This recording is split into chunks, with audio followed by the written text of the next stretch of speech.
Good morning. I'm Rick Miller with Inman Farm Heritage Days. We're here today to talk to you about turpentining. Now we're in the middle Georgia, about 20 miles south of Atlanta, so we're not really in the big turpentine area that was prominent in Georgia back in the day. But one of our exhibitors, Mr. Cleveland Carter from Baxley, Georgia, south of us, which at one time was known as the turpentine capital of the world. And turpentine was huge in the history of the state of Georgia and the southeast. And Mr. Carter agreed to help us do a display to demonstrate sort of how that worked. And he's come and prepared this tree for us. And you can see where he's cut it and the turpentine running down into the cup.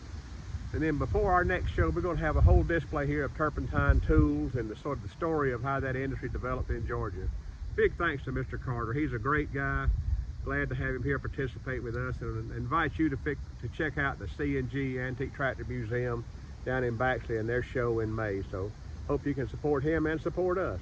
And thanks for watching. This right here is called the gauge. This is how you tell how big a tree you could put a cup on to start getting sap. Now anything over this was fine, but under this, you wouldn't put a cup on it. So we had a string around our neck, and that thing stayed right there. And you walk up to the tree chest high, and you put it there.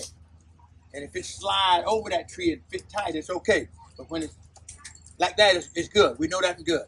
I just want to do that to demonstrate that. That's how we know what size to do that. And we have to take this scrape. We call this a scrape iron. See how all those things in that bark.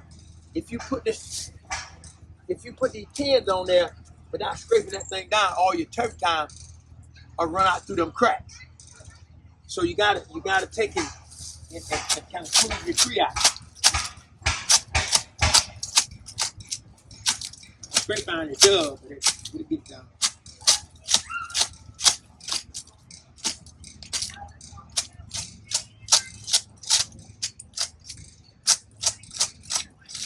And of course, these trees here have a different kind of bark. And I hate to keep harping on your tree, but it's gonna be all right.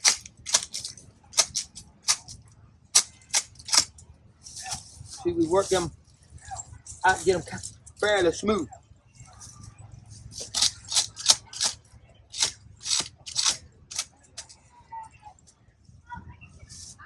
This thing there, I ain't used to them things there. Oh, them stickers? Nah, I got to do it to the left.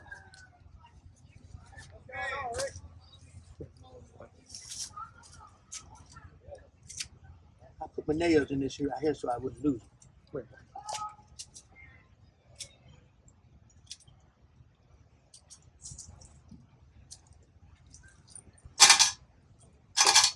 And these nails here, they're really too big for what I'm doing. But you can't find the really little nails in there.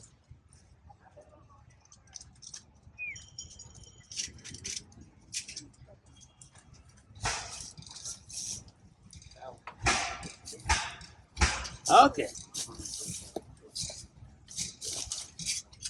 All right, you sit that flat like that. Then this gutter.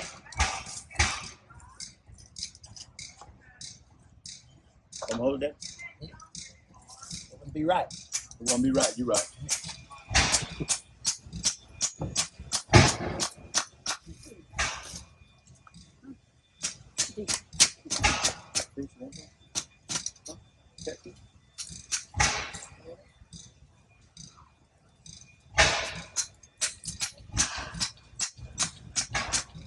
That's called tacking tin right there. And what's it called again? Tacking tin. Okay. We call these tin. The trays right here. Those are the tin, the gutter.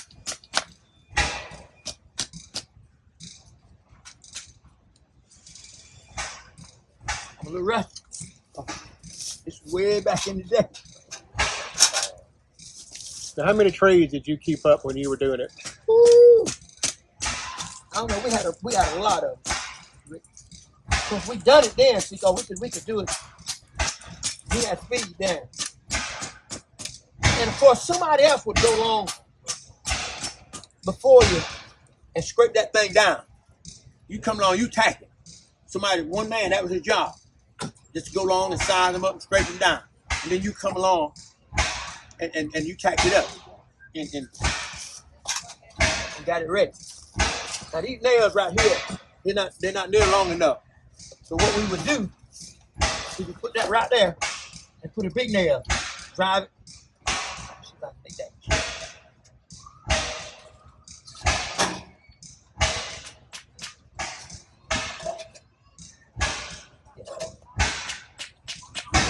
We would have a larger nail, and it would get and it snap right over there, and then that's how that would hold that.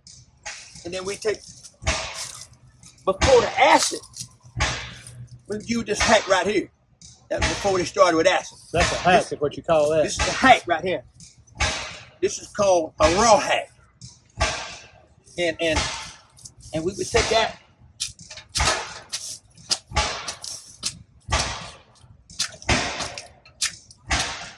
And it cut up in the tree. And a tree that's done with this right here would turn to pure fat, light wood. And you'd go every week and do that. And then about the third week, you would go and clean it out because it'd be ran cool. And then the next week, you just skip right up above that, and you keep on until when you get high enough, you get right beyond that.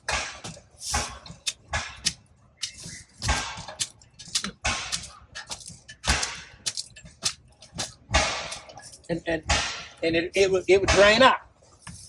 And then later on, they come out with acid and make it drain out more. So we quit using it. And then we went to this right here. And all this done was cut the sap off. See, we didn't dig up in the tree. We did.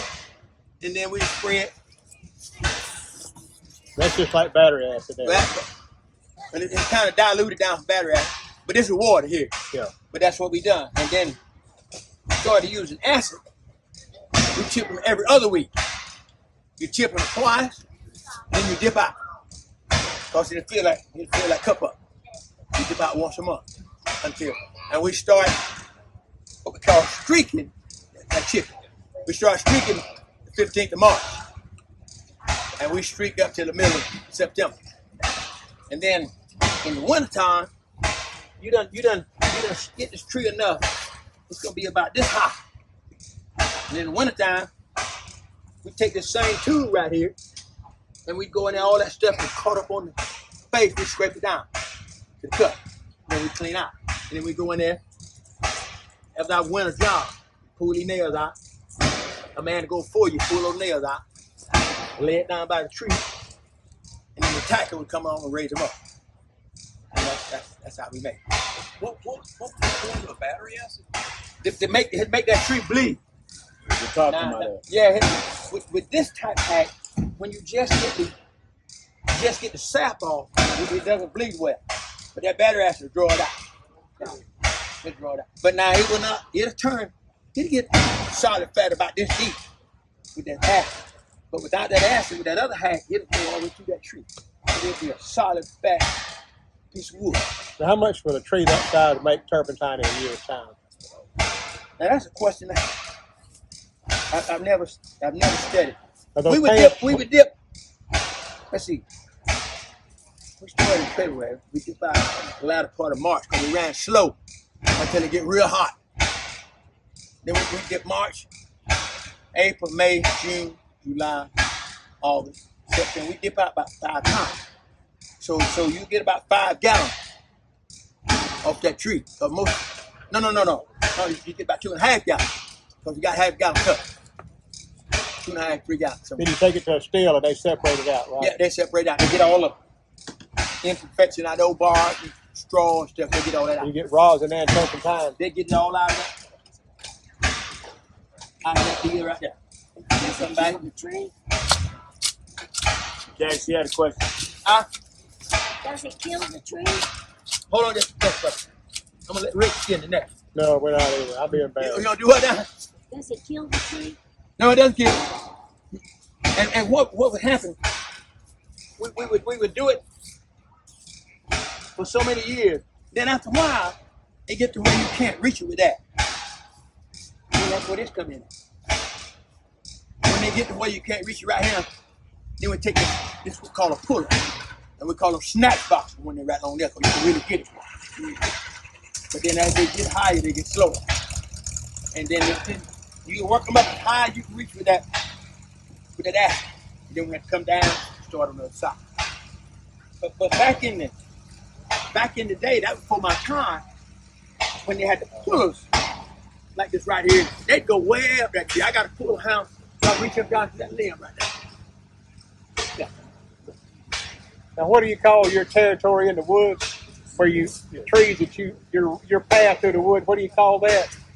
The path through the wood. Yeah, that you go. Oh my God! You make me have a senior moment. Oh, the drift. The drift. Yeah, you had to drift the same way every time. Because if you drift this way this week, and the next week turn around and come back that way, you bound to find a snake, a rattlesnake. I don't know why. But as long as you drift, as long as you run your drift the same way, you ain't have to worry about it. Very seldom you run with a snake. But if you go to running backwards, you can look back. I guess they just knew when you were coming. But you have barrels out in the woods to put your... Yeah. But most times we had a mule wagon or tractor or something. And had what they call a tram road. Come around through the woods and they pull around and pick you up. But if you didn't, you had barrels sitting in a certain place in the woods. And you walk back in there. And you already got the drift already figured out. You walk back in there and work your way out. And by the time you get to the barrel, your bucket full. You jump out and you walk back. And you had to make everything work around that barrel. But if you mess around and start off wrong, like you end up way back there, with your bucket full, then you got to tote it long. Yeah. So all that come into play. You figure out how to do it. Yeah. That would work though. Well, I sure appreciate you doing that. That would work. Yeah, that's awesome. Thank you. But that's what made me a man. Yeah. Right there. But I said, if I ever got grown, I was gonna leave the country. We're never coming back. I got tired of dipping tar, loading pump with my hand, and working in the field. Now here I am. That's right. Well, thank you. Here I am. Now, Rick, that thing it's gonna drain a little bit. Yeah. If I had some acid, it drains a bit. See, you can see it now. Yeah. Yeah. And it has to run a while, and it'll seal them cracks off. Yeah, some of it will run out by the little cracks, but it'll eventually seal them cracks off. And then you're good to go. Come on, Rick.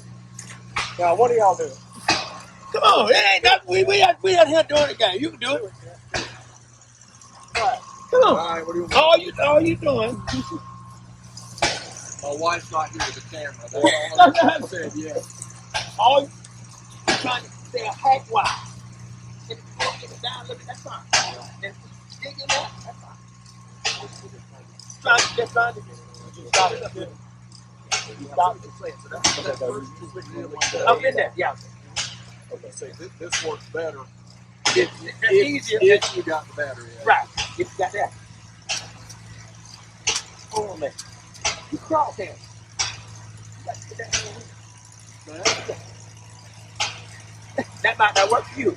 All right, hold on a minute. Let me show you what you're doing. You're too far in. Right here. Yeah. There you go. There you go. You don't learn that overnight. There you go. Now you can get on in. Get on in. I believe you can learn to chip. I believe you can learn to chip. There we go. Yes, sir. We'll try it, Sam. I'm good. You don't want to try it. I'm good.